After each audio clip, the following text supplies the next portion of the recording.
تك على الكروت، فكر في شخص وخلينا نشوف هل الشخص ده بيخونك ولا لأ. في ناس هنا بيبقى عارفين ان الشخص ده عنده طرف تاني في حياته، وفي ناس لأ. بس احنا بنتكلم لو الناس حتى اللي عارفة في طرف تاني، هل هو بيخونك مع حد تاني غير كمان الطرف التاني اللي في حياته؟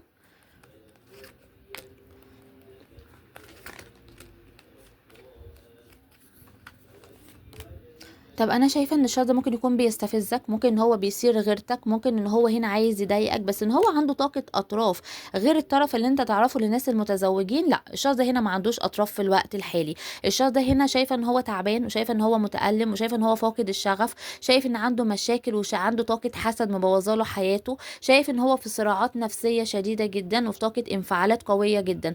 فالشخص ده هنا في طاقة خيانة في الوقت الحالي. لأ، أنا شايفة إن هو هنا بيفكر في مشاكله، بيفكر هنا فيك، بيفكر في العقبات اللي في العلاقة، وممكن يكون قاصد ان هو يستفزك او يضايقك مش اكتر من كده، ويبين لك ان هو عايش حياته ومستمتع. بس الشخص ده ما عندوش اطراف او بيخونك في الوقت الحالي.